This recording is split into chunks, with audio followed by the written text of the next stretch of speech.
Et bonjour à tous, c'est Mustang, bienvenue dans cette nouvelle vidéo, je suis en compagnie de Marco et Gartuk. Comment allez-vous messieurs? Très Bonsoir. bien. Ouais. Bonsoir à tous. Alors, Marco et Gartuk, on s'est rencontrés lors du tournoi à Ludnor, vous jouez tous les deux un deck très particulier, on montrera la decklist juste après. De toute façon, vous verrez peut-être même dans la miniature, il y aura un indice. Alors, tout d'abord, je vous propose de vous présenter messieurs. Marco? Alors moi je m'appelle Marc-Antoine, je suis assez nouveau sur le TCG en fait. J'ai commencé avec l'Orcana dès sa sortie au chapitre 1. Au début un petit peu en créatif avec ma compagne et j'ai commencé la compétition, l'Orcana à partir du chapitre 3. D'accord, t'avais pas d'expérience de TCG auparavant? Du tout, à part un peu de collection de Pokémon quand j'étais petit, mais je suis plus jeune que mon coéquipier Gartuk qui avait Ah, lui déjà à plus peine, à peine. à peu. Et alors, qu'est-ce qui t'a Ça donné envie commence. de... Qu'est-ce qui t'a accroché à l'Orcana? Qu'est-ce qui t'a donné envie de t'y mettre? Ah, au tout début, c'était juste la collection avec ma compagne qui est elle fan de Disney. Et en fait, à partir du moment où on a commencé à essayer de jouer ensemble, j'ai pu sentir un petit côté compétitif que j'aime bien, que je ressentais dans les parties, avec une vraie idée de stratégie de construction de deck. Donc j'ai commencé à le faire à la maison et après, bah, je me suis renseigné sur les boutiques proches de chez moi et j'ai commencé à y aller tout simplement. Et ça m'a plu et j'ai poursuivi en fait. Ok. Et madame, elle joue pas? En tournoi Si, madame était également présente au tournoi Ludinor, mais elle ne jouait pas la version un petit peu rigolote que nous avons joué avec Gartuk. ça marche. Alors, je te laisse te présenter, Gartuk. Alors bonsoir, Olivier, alias Gartuk. Donc effectivement, je suis un petit peu plus jeune que Marc-Antoine, parce que j'ai 52 ans. Pour ma part, j'ai commencé les TCG avec Magic, tout début, en 95.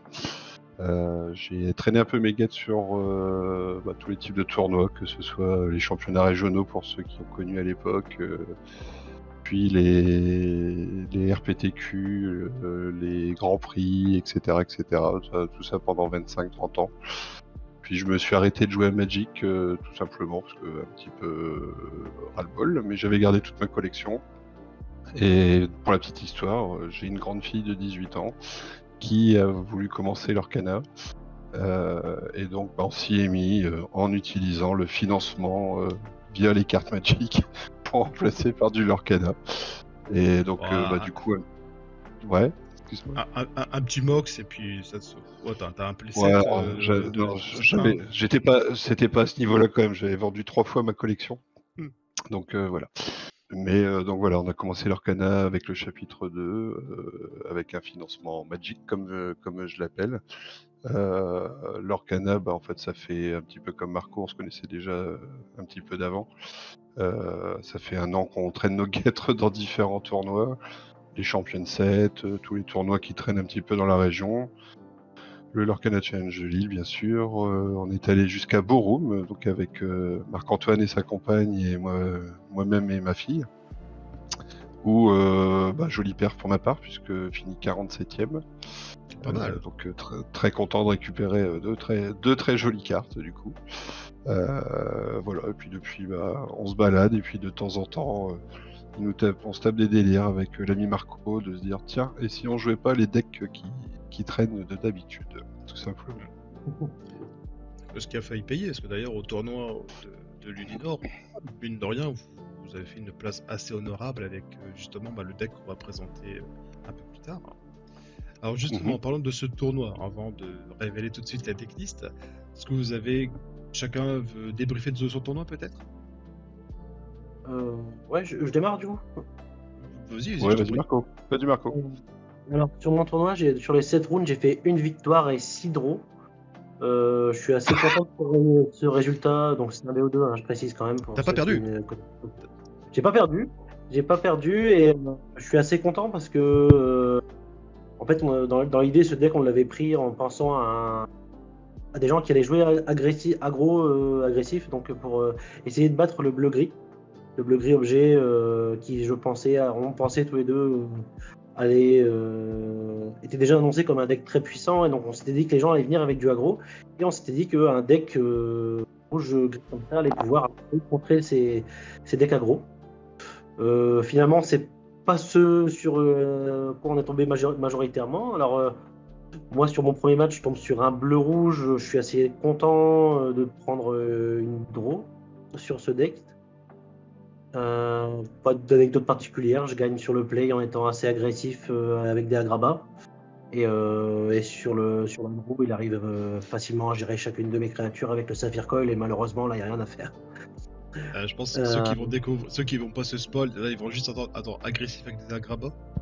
Ouais. C'est un lieu que vous pourrez voir juste après sur la liste. Sur ma deuxième game, je suis assez content. Je tombe contre un violet gris un peu agressif qui lorsqu'on parlera du tournoi, lorsqu'on parle du match, il y a une carte qui m'a surpris et c'est une petite anecdote où en fait il pose une Bagheera qui m'oblige à lancer un rêve bleu pour aller chercher un Maui pour pouvoir gérer la Bagheera qui sinon allait devoir allait raser tout mon board. Et j'ai pas trouvé ce Maui, donc on fait une draw également. Je gagne le troisième match ensuite c'était sur un bleu-gris, mais pas la version objet, la version avec les mouches, les alices, etc. La version un peu plus agressive du bleu-gris. La version aggro, ouais. Et sur ce match-là, j'arrive sur la draw à sortir un top deck de l'espace Dingo qui me permettent de mettre les 2 derniers points de l'or, me permettant de gagner ce match, donc très content. Et après, des matchs, je retombe sur un bleu-gris objet, je tombe sur un vert-violet des fosses, et deux parties qui se terminent par des draws sur la victoire sur le play et défaite sur la draw. Sur le deck des fosses, peu de cartes en main, sortie parfaite, malheureusement pas faire grand chose. Donc dans l'ensemble, un très bon tournoi. Je suis assez content de ce que j'ai pu faire avec cette version de ce deck. Et j'encourage les gens à la tester. Peut-être à l'améliorer si jamais ils ont des idées, à partager en commentaire de la vidéo sur les différentes idées pour améliorer le deck, hein, bien sûr. Mais vraiment une très bonne expérience et assez vraiment fun à jouer. Parce que c'est pas des cartes que l'on voit régulièrement dans la méta, et donc c'est aussi pour ça qu'on s'était dit on va partir sur un deck comme ça qui sort de l'ordinaire, quoi. Ça marche. Alors, et pour toi, Gorty, comment ça s'est passé ton tournoi? Alors, moi, le tournoi, il a déjà bien commencé, puisqu'on s'est trompé de salle, mais comme quoi, il faut savoir lire ses mails. Quand les organisateurs précisent qu'il y a plusieurs salles et qu'on se retrouve pas dans la bonne. Et de surcroît, j'ai failli rentrer dans un salon funéraire plutôt que dans la salle de jeu. Donc voilà.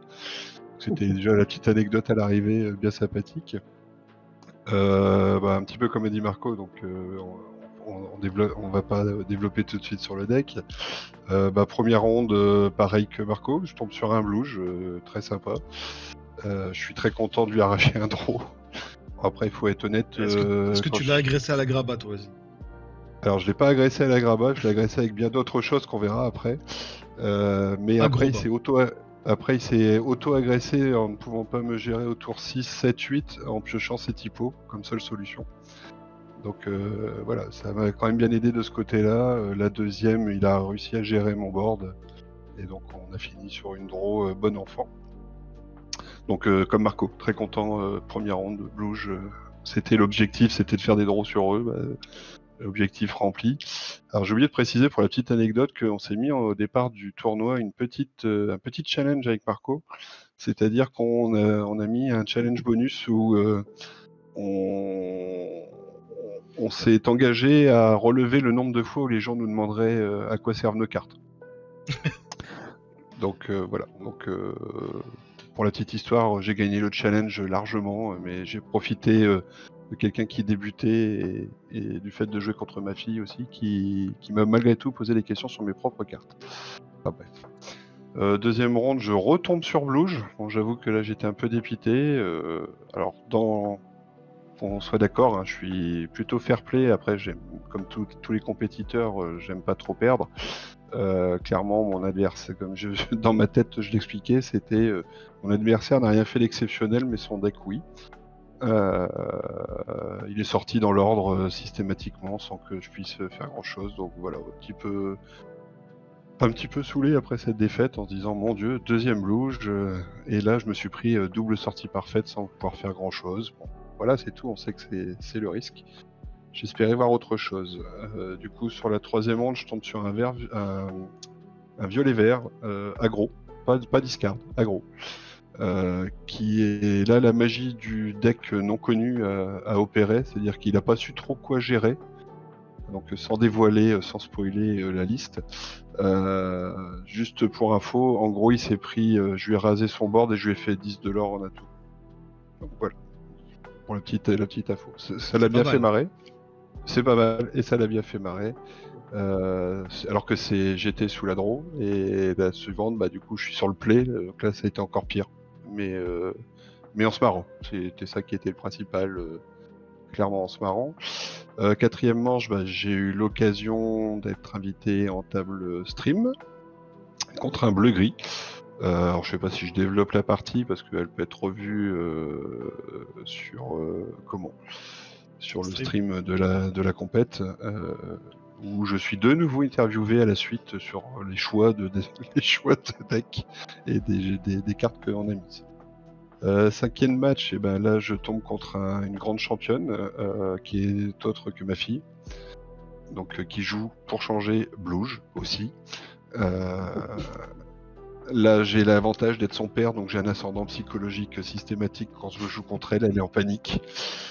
Et du coup, bah, j'ai eu ça en aide, plus le fait que son deck elle, lui a dit que non, il allait pas sortir dans l'ordre. Donc clairement, bah, ça s'est mal passé pour elle, clairement. Au 6e match, je joue contre un gars de la team NJDS qui joue un vert gris des fosses.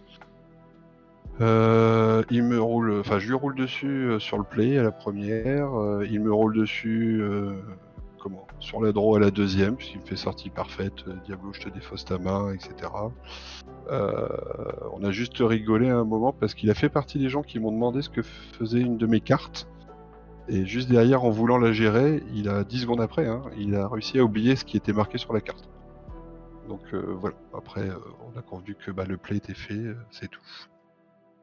Mais on a bien rigolé. Et 7e match, alors Marco a oublié cette anecdote, on était en table 12 et 13, et en fait on a inversé nos adversaires. Parce qu'on n'a pas bien regardé nos tables, on s'est juste annoncé les chiffres. Moi je me suis assis devant un monsieur très sympathique, Marco pareil, devant une jeune femme très sympathique. On s'en est rendu compte avant le début de la ronde. On s'est échangé, on a vu que nos adversaires étaient un peu tristes parce que du coup pour une fois on leur a annoncé qu'on jouait pas du bleu-gris. Mais on les a rassurés puisqu'on leur a dit qu'ils allaient affronter exactement le même deck. Donc il n'y avait pas besoin d'être déçus. Donc moi j'étais contre un vert jaune. Ça finit sur la draw de manière traditionnelle. J'ai pris la première parce que je commençais.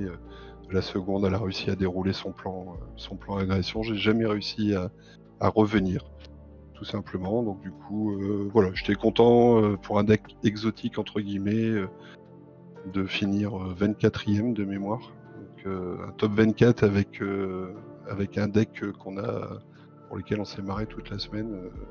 Franchement, c'était une super journée. On avait des excellents arbitres. Non, il y avait une très bonne ambiance générale, je trouvais, globalement sur ce tournoi. Ce fut un plaisir. Très bien. Et toi, Marco, toi, t'as aussi fini dans le top 32, hein, si je me souviens bien. Oui, c'est ça. Alors à un point, je crois que je fais 28 ou 29e. Super expérience, bien rigolé. Pour la petite anecdote aussi, sur le dernier match, alors Gartuf dit qu'il a gagné au niveau des points, mais pour le dernier match, moi j'ai mon adversaire qui a demandé à avoir ma decklist complète. Je pense que avoir la decklist complète, je pense que ça méritait beaucoup plus de points, vu qu'il voulait voir la decklist complète. Mais c'est bon. Ça marche. Alors, je me propose c'est qu'on passe enfin sur votre decklist. Et voilà, donc on est sur du pont rouge-gris. Et c'est vrai que quand j'avais vu les listes, pour les streamers, on regardait un peu les listes un peu exotiques, des choses intéressantes à montrer en stream. Et là, quand je suis tombé sur la liste, j'ai fait ah. Et puis j'en ai vu un deuxième, j'ai fait tiens. Et du coup, ça m'avait beaucoup intrigué. J'ai essayé de suivre un petit peu, par curiosité, ce que pouvait réaliser cette liste, en tout cas dans cette méta. Et bon, finalement, ça joue. Ça joue. Alors, dans cette liste, qu'est-ce qu'on va retrouver? On retrouve. Alors, au début, je me suis dit, tiens, il y a du Mickey, et c'est vrai que je me suis dit, tiens, il y a du Mickey alter dans la liste, mais il n'y a pas de ballet. Mais après, de toute façon, c'est tout simplement, ça vous fait un chanteur assez low cost pour ce rêve bleu. C'est ça. Tout à fait. Tu vois, Alors, tu veux expliquer le choix, Marco? ouais, pour expliquer d'où vient ces deux Mickey. Donc il faut savoir qu'on joue le Mickey T1 pour qu'il soit à l'abri de se prendre un perdu dans l'hiver, vu qu'il a résistance +1, donc il est à l'abri de la chanson de Belle au T2. Et donc c'est un super support pour l'alter T3 de Mickey, qui lui, on s'est posé la question, car il y a deux Mickey, il y a un Mickey mousquetaire aussi alter 3. Qui pouvait être intéressant. Et en fait, on a choisi celui-ci pour être aussi également à l'abri des Madame Mime Renard. Donc Oui, parce que alors, c'était. ce Mickey, il a résistance +1, du coup, il permet de survivre à Madame Renard. C'est ça. Et donc Ok. c'est un super support pour chanter un rêve bleu et refaire sa main sur une sortie un peu plus agressive. Ok, bah, ça se tient. La carte, le Mickey Alter, il est solide sur le T3, son résiste, il peut stick sur le board, donc ouais. Ok, c'est plutôt judicieux. Alors ensuite, concernant les autres cartes, est-ce que vous avez des choses en particulier à dire? Par exemple, ce Philoctète, est-ce qu'il est pertinent? Je te laisse. Alors le philoctète pertinent, on peut se poser beaucoup la question. Sur de l'aggro, effectivement, le philoctète est redoutable parce que déjà il permet de l'or à distance et en fait il va augmenter la value au combat de quasiment toutes les bêtes présentes dans ce deck. Puisqu'à part de rares exceptions, elles sont quasiment toutes héros. Donc ça fait 1 de l'or quand ça arrive. Ça donne Challenger +1, donc même une Kaloun devient d'un seul coup une 4-2. Ça va chercher quand même beaucoup de choses. Ça permet de faire un Maui totalement monstrueux. D'ailleurs, on reviendra peut-être sur le nombre de Maui dans ce deck qui m'a un petit peu déçu. Voilà, le philoctète particulier. Après, on m'a fait la remarque, c'était sur la Mulan. Même lors du stream, on m'a dit que j'avais une encre de luxe parce que j'ai ancré une Mulan. Pour la petite anecdote de tout à l'heure où j'ai fait 10 de l'or sur un tour, c'est parce que mon adversaire n'a pas géré la petite Mulan. Pourtant, il s'est posé X fois la question. Et en fait, j'ai altéré la Mulan. J'ai tapé le seul lapin qu'il avait parce qu'il n'osait pas tout engager. Et du coup, le reste de mon board, y compris Mouchou sur table, a été rasé son board en face à face. Puisque Mulan, pour la petite histoire, quand elle défie un personnage, je crois qu'elle bannit le personnage d'ailleurs, permet à tous les autres personnages d'attaquer les personnages adverses relevés. Donc dans l'idée de ce plan avec Mulan, c'était surtout de pouvoir aller chercher un Maui Shark, qu'elle est aussi insaisissable. C'était d'éventuellement aller chercher des Big Ben, d'aller chercher des princes jaunes dans la méta qui pouvaient traîner un petit peu partout.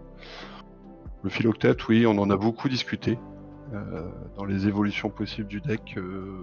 Moi, sur la journée, il m'a pas déçu. Après, il a souvent été ancré contre Blouche, forcément. Mais il m'a pas forcément déçu contre les decks aggro. Je crois même que je le joue sur la table streamée. Et c'est ce qui m'a permis de faire une assez bonne différence de l'or pendant un moment. Ah, c'est vrai que cette Mulan, elle apporte quand même un sacré boost au deck. Alors, rouge-gris, ça avait été essayé de monter, d'être joué auparavant, notamment le 7-3 quand il y a eu le joli Roger et un petit peu les pirates. Mhm. Seulement, ce qui manquait au rouge-gris, c'est que il y a une synergie qui est très orientée vers le défi. Et l'adversaire, en fait, il a juste à ne jamais incliner ses personnages, à stacker du lore. Rouge-gris, ça s'épuise extrêmement vite. Donc finalement, tu avais un deck où l'adversaire, il avait juste à ne pas partir à l'aventure, stacker ses personnages et puis gagner comme ça. Et c'est vrai que cette Mulan, du coup, elle a le bon goût d'avoir un saisissable, donc c'est bien, c'est une carte que je trouve qui est très intéressante, qui est bien design, qu'elle apporte beaucoup au deck, puisque le fait qu'elle est insaisissable, du coup, il n'y a pas un côté, ok, si elle est insaisissable, ton deck il tourne pas. Là au moins, la Mulan, elle va aller chercher, elle va quasiment défier n'importe quoi. C'est ça, Ouais. tout à fait. Le fait qu'elle puisse permettre à tous les autres d'attaquer les personnages redressés, c'est radical. Hein. Si la Mulan est en place, c'est quasiment terminé. Hein. C'est sûr que c'est gagné à ce moment-là. Et alors, Après, comment vous êtes Oui. Après, ce que je disais, parce que tout à l'heure on parlait, Marco parlait d'Agraba, c'est pour ça que Agraba dans le plan était très important aussi, parce que ça oblige les gens à aller agresser Agraba. Et donc la petite la petite feinte, c'est tu vas être obligé d'incliner un personnage à un moment ou à un autre pour faire quelque chose. Soit aller chercher Agraba, soit aller chercher une bête, soit chanter. Et donc effectivement le piège entre guillemets, c'est d'attendre le bon moment pour attraper ces bêtes qui auront le malheur de s'incliner. Alors, et concernant donc cette liste, il y a énormément de cartes qui peuvent rentrer dans la liste. Comment est-ce que vous êtes arrivé petit à petit à arriver donc à ces 60 cartes? C'est-à-dire, quelles sont les mauvaises idées finalement que vous avez écartées? Euh, Oula, on en a tout un paquet. Beaucoup d'idées qui ont été écartées. Par expérience, au début, on avait une liste avec des petites reines de cœur, la charge qui a 2-2 et l'alter reine de cœur. Mais en fait, pour l'avoir testé, moi j'avais beaucoup de mal à jouer en fait entre les deux. La petite reine de cœur qui en fait n'avait pas sa place. On préfère tous les jours poser un monsieur mouche ou une caloune ou potentiellement un flin sur un principe comme le Bloom. Des fois, pouvait ne pas avoir la réponse sur le flin. Finalement, le flin a été un peu décevant. Mais j'avais quasiment aucune situation où la petite reine de cœur, j'arrivais à la jouer. Et donc, du coup, à jouer l'alter reine de cœur derrière. Donc, ces deux cartes ont été enlevées du deck. Après discussion avec Garthuc, qui était dans l'ensemble assez d'accord avec moi. Ah, en fait, oui et non, puisque moi j'étais assez partisan de mettre la nouvelle reine de cœur à 2. Donc qui est un 4 et qui gagne en force à partir du moment où elle est blessée, qui permettait l'alter. Maintenant, en fait, on s'est trouvé une solution alternative globale, on va dire, dans la réflexion, puisque à la base, on jouait pas les Mickey. Hein. Enfin, c'est la liste que j'avais sortie moi, et on jouait les Robins. Marc-Antoine n'avait pas l'accès à cette carte en 4 exemplaires. Et puis en plus, il m'a fait la bonne réflexion de dire que Robin se prend perdu dans l'hiver, que Robin se prend Médusa, ce qui est totalement vrai. Donc en fait, on a cherché une carte pour remplacer déjà le Robin. Bon, moi, j'ai toujours adoré ce petit Mickey, cet alter et cet alter avec. Parce que souvent, le petit Mickey est joué, mais pas l'alter. Parce que pour toutes les raisons que Marc-Antoine a évoquées tout à l'heure. Et donc déjà, cette modification a imposé aussi que on avait déjà des alters, on voyait pas l'intérêt de rajouter des reines, sachant qu'on comptait jouer les Kaloun, qu'on comptait jouer les mouches, qui sont déjà des cartes extrêmement puissantes à elles seules, et effectivement avoir une petite part de Flynn pour de nouveau mettre un petit peu de pression sur nos adversaires, pour les obliger à bouger. Donc en fait, la reine est sortie presque naturellement au bout d'un moment de la liste dès le départ. D'accord. Et les cartes typiquement orientées défi du type Sherkan, le canard boiteux, Alors les actions, le Sherkan, ouais. les actions, Mais les le actions aussi, choisir ton combat ou ton dernier espoir. Alors, moi j'ai parlé du Sherkan parce que je l'avais testé déjà dans un autre deck, notamment en violet rouge, parce que je la trouve déjà très rigolote la carte et très jolie de surcroît. On l'a testé, mais en fait elle trouve pas sa place. C'est une carte qui va, ce que j'appelle une carte morte, parce que s'il n'y a pas de cible, en fait le Sherkan ne fait rien. Et à 3, on y avait pensé à un moment, et à 3, on était passé par Benja. Alors les pattes étaient indiscutables. On était passé par Benja, on était passé par effectivement, par exemple Sherkan, et on s'est trouvé d'accord sur la Sisu, qui est en totale synergie avec le Flynn, qui est une chanteuse à 3, mais on s'en fout, mais qui est surtout une pression, qui a 4 de résistance, donc enfin de résistance de vie, donc qui résiste à énormément de choses et qui met une pression de nouveau sur l'adversaire. Donc c'est un petit peu, enfin dis-moi si je me trompe, mais c'est un petit peu ça aussi qui a fait que naturellement il y a des cartes comme ça qui sont sorties, quoi. Et héros également, aussi, un petit sous Et héros, tout à fait. Et pour le dernier espoir, ça pareil, ça avait été évoqué. On en a, au tout début Il y avait une liste où on en avait 3. Et j'ai eu très peur du vert violet des fosses avec les insaisissables. En fait, je me suis dit que la Mulan arrivait trop tard sur le vert violet des fosses et donc on a changé ses derniers espoirs parce qu'au début il n'y avait pas de bagarre dans cette decklist. Et finalement, on a viré ses derniers espoirs pour mettre les bagarres, pour gérer les match-up avec Diablo et les fosses. D'accord. Donc pour la petite histoire, on l'avait évoqué entre nous, mais faut savoir que quand on arrivait au tournoi, on était à la 17e version de ce deck. Donc on est parti de 1, on arrive à 17 en une semaine. Sachant que les tout derniers ajouts de cette liste du week-end a été prof, idée apportée par Marco sur les tests en disant effectivement on manquait de pioches, et on a aussi un consensus sur Miss Bianca. Qui à chaque fois qu'elle est sortie, elle a fait la différence. Il faut savoir qu'elle est très synergique avec Monsieur Mouche, notamment. Elle est synergique avec Mouchou. Enfin, tous les autres cartes qui ne sont pas héros, en gros, sont quasiment toutes alliées dans ce deck.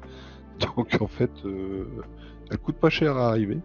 Un 5-5 sur la table au tour 4, ça fait toujours son effet. Ouais. D'accord. Alors dans ce set, on a eu 4 cartes rouges, donc il y avait le Mouchou, la Mulan Alter, j'en joue que 2 exemplaires, ça paraît peut-être pas assez? Ou c'est suffisant 2? Bah, l'objectif c'est vraiment d'aller vite recycler son deck avec un rêve bleu, ou alors potentiellement un prof si on n'a pas la chance d'avoir les rêves bleus. Donc en mettre plus, ça peut des fois avoir un très mauvais impact en début de partie, je trouvais. 2, ça me paraissait. D'accord. Et Ah, concernant si je donc les peux, 2 autres cartes rouge-gris, donc alors il y a Li Shang qui lui peut directement défier les personnages redressés.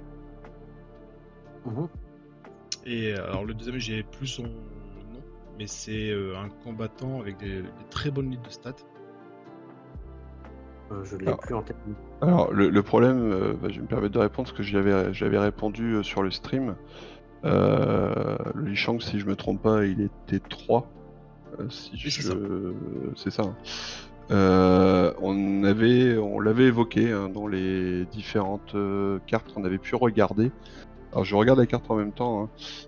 C'est que le souci c'était une non ancrable, et donc on avait une légère crainte quant à notre taux de non ancrable, puisque de mémoire celui-là il est. Enfin, Marc-Antoine sait que je le persécute avec les non ancrables. Donc, celui-là, on était déjà à 11 non ancrables. Moi, j'ai quand même une règle d'or globalement que je m'applique. C'est j'essaie de ne pas dépasser les 13. Donc, en étant plutôt entre 10 et 13, j'aime bien ce genre de deck. Donc, en fait, la problématique, elle était là. C'était que Li Shang, ouais, très bonne. Enfin, je pense que ça peut être une très bonne carte. Le souci, c'est qu'elle ne permet pas de. Elle ne permet pas de trouver sa place avec les non-ancrables qu'on avait et qui ne pouvaient pas sortir. Denaï, en fait, oui, très fort aussi. Très fort aussi. Mais en fait, sur nos lignes de T3, c'est pas du tout ce qu'on a envie de faire. Enfin, nous, c'est pas ce qu'on avait envie de faire. Entre la Sissou, entre le Pat et Agraba, on préférait même remettre éventuellement un T2. T2 plus T1 éventuellement pour dire de remplir le board et de prendre. En fait, dans l'idée, on voulait l'aurer assez vite pour obliger l'adversaire à engager ses créatures. Et le dénaïf, c'est pas ça. Ouais, tout à fait. Ce qui est bien dommage, parce que ce Denaï, il a une ligne de stats, résistance plus 2, 3-2. Il est énorme. Après, je pense qu'on se serait plus posé la question s'il avait été héros. Notamment. Ou allié. Parce que du coup, si lui il est allié, tu fais DNA T3, tu fais T4 Bianca. C'est bien ça. Mais comme il n'avait pas ces caractéristiques, effectivement. C'est vrai que c'est bien dommage. Ouais. Il n'a même pas été évoqué. Pour revenir sans spolier sur le Mulan, clairement on a eu une réflexion, Marc-Antoine et moi. Alors vous avouera pas contre quoi on les a changés, mais on fait des tests pour enlever les Mulan en fait. Que ce soit là, les petites ou les grosses. Ah oui, carrément retirer les Mulan. Ouais. On pense qu'il y a d'autres cartes qui. En fait, Mulan arrive tard à l'heure actuelle dans l'environnement, même si elle fait son effet, clairement.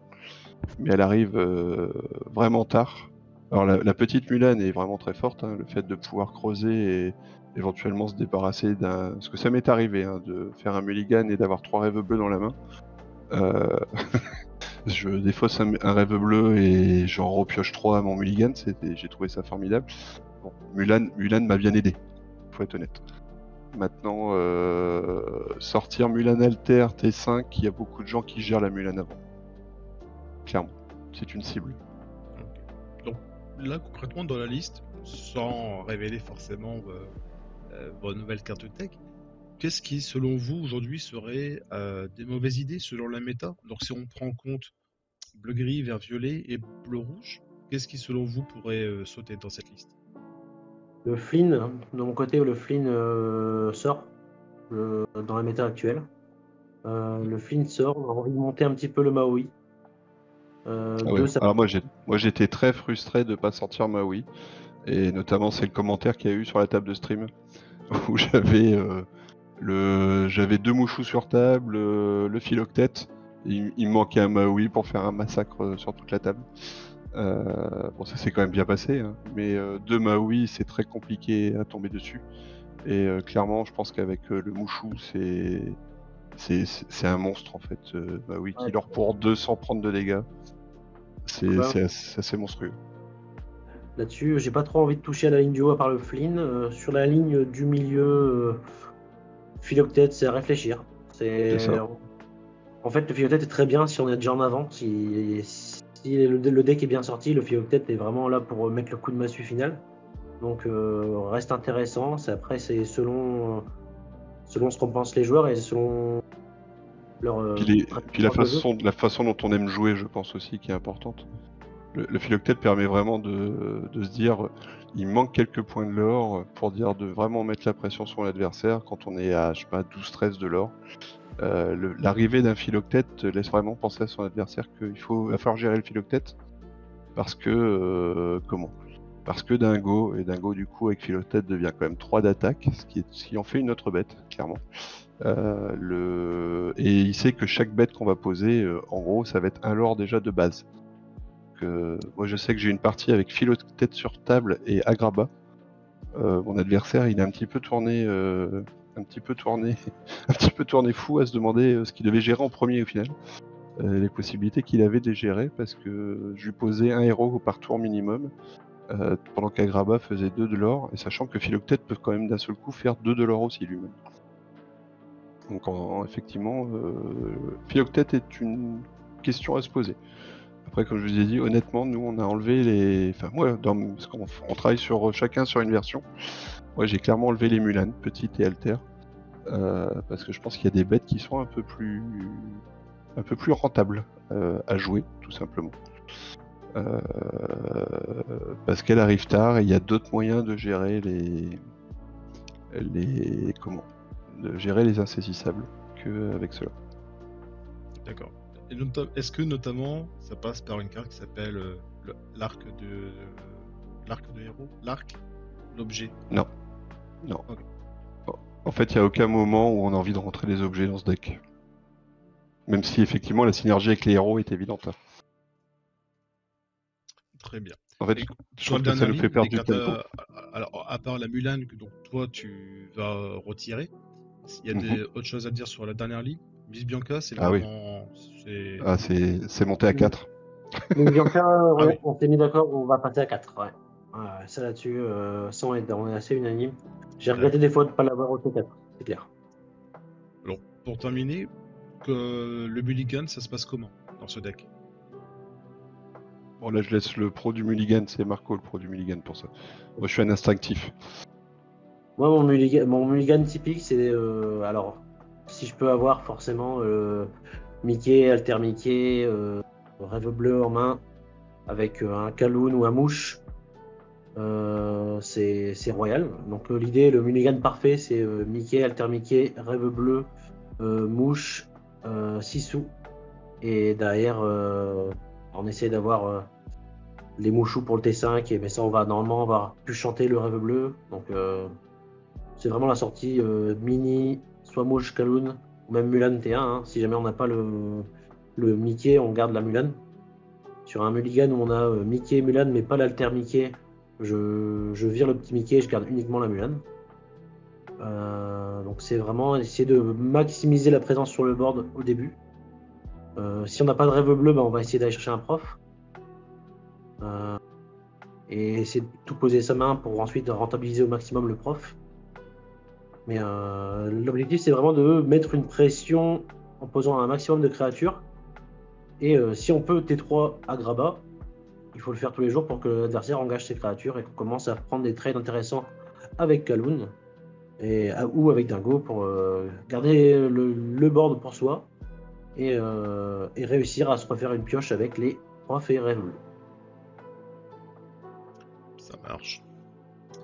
Si dans le futur, donc que ce soit le 7-8 ou peut-être le 7-9, qu'est-ce qui manquerait à ce deck pour qu'il puisse vraiment bien exister?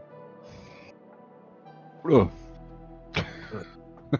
Sait-on jamais. C'est une question. Imaginons 7-8, il y a la carte que vous décrivez qui apparaît. Et ça transforme le deck en deck, alors peut-être pas un gros tier 1, mais le deck qui soit qui fonctionne encore mieux qu'il ne fonctionne actuellement.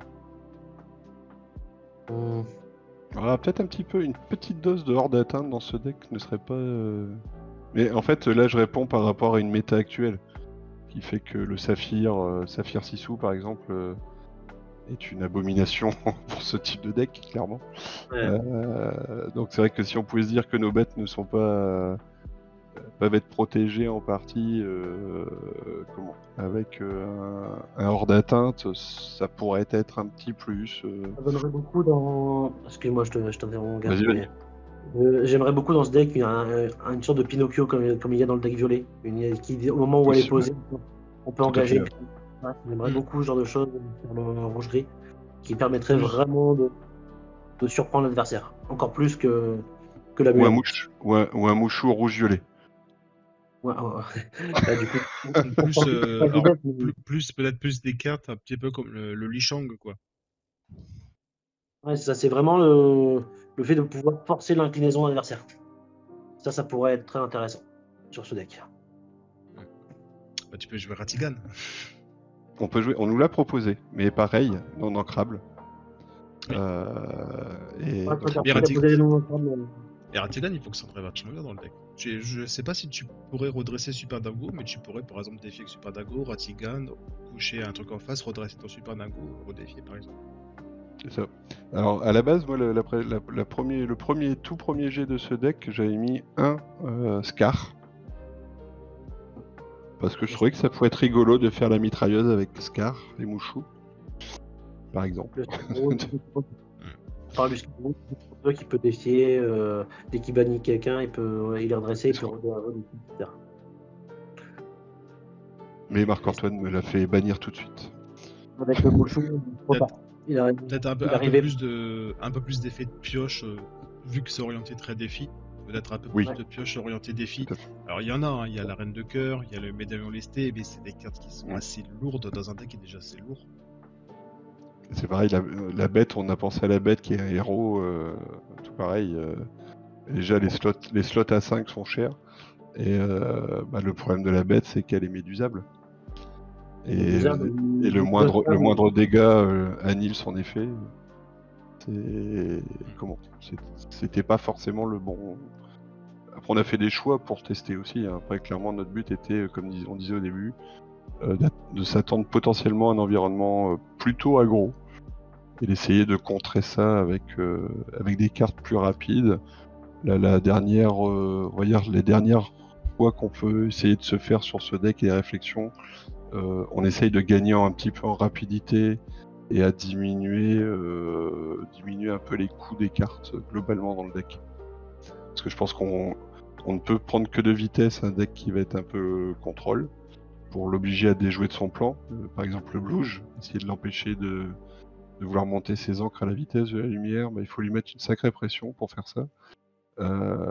Et en fait les decks aggro, on arrive toujours à aller chercher ces bêtes en face à face, il n'y a rien qui résiste en fait aux bêtes qui sont dans ce deck.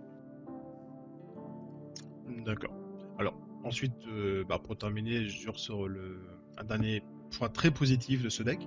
Alors, c'est notamment hormis le fait qu'il soit très agréable et sans doute très fun à jouer, mine de rien, c'est un deck, si jamais vous voulez l'essayer chez vous, en local ou entre amis, c'est un deck qui est relativement low cost aussi. Ouais. Alors les profs, bon, les profs ils commencent à coûter là. Oui, aussi, oui, c'est ce que j'allais dire. Et les calounes aussi. Hein. Ah oui, bon, j'ai rien dit. Laisse tomber, j'ai rien dit. Voilà. Non, mais en fait, en vrai, ça dépend.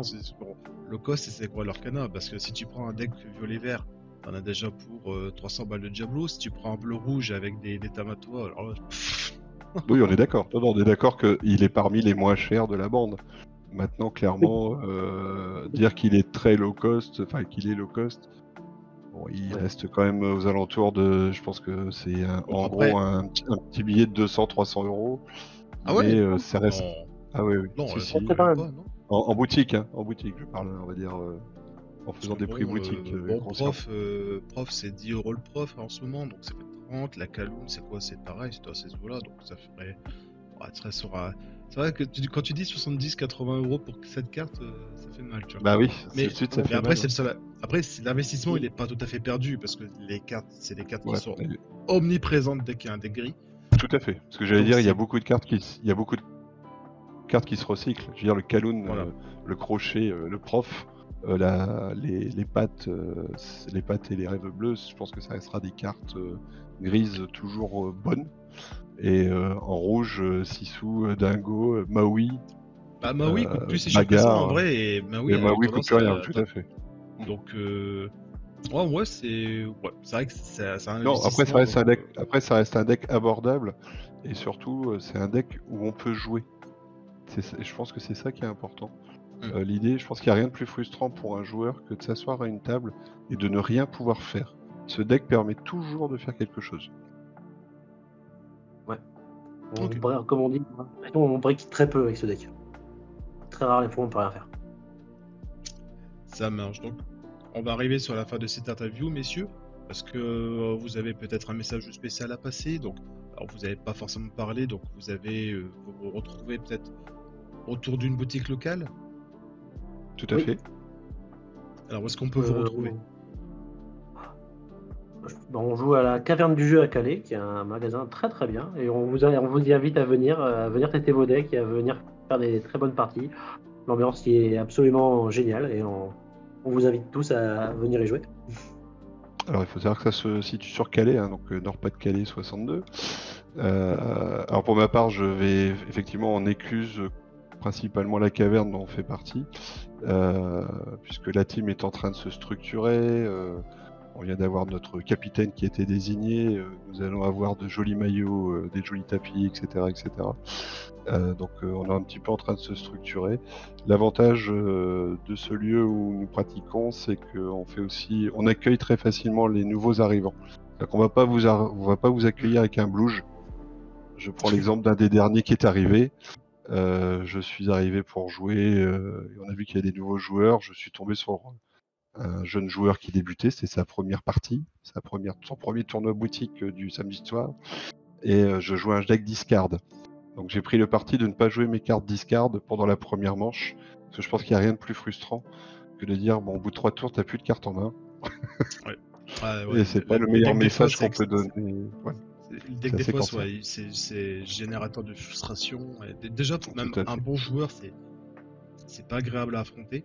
Alors pour un joueur Tout à fait. débutant, Mais on sait qu'il existe autre chose. Mais c'est vrai que si la première image du jeu est celle-là, donc on a une petite, en gros la caverne, il y a quand même une petite ambiance de ce type où on sait accueillir les nouveaux. Pour exemple, pendant les vacances, il y a aussi une initiation pour les enfants qui va avoir lieu le 16-17, donc pour les moins de 12 ans. Et 16-17 pour avril. lesquels 17 avril, ouais, on sera sur place pour accompagner tous les ptios là pendant leurs vacances à prendre en main leur cana, parce que c'est eux qui vont nous remplacer. Enfin, moi je commence à être âgé, hein, donc voilà. Mais on continue à s'amuser, à se marrer. En plus, il y a l'happy hour, tout ça, c'est formidable. Super. Donc, n'hésitez pas en tout cas, si le 16 et 17, vous voulez faire un tour à la caverne du jeu, initier vos enfants, allez-y. Avec plaisir, on vous accueillera avec plaisir. Sur ce, messieurs, je vous souhaite une bonne soirée Merci à toi. et à la plaisir de prochaine. te revoir. Au plaisir, Après la oui, tout à prochaine. fait.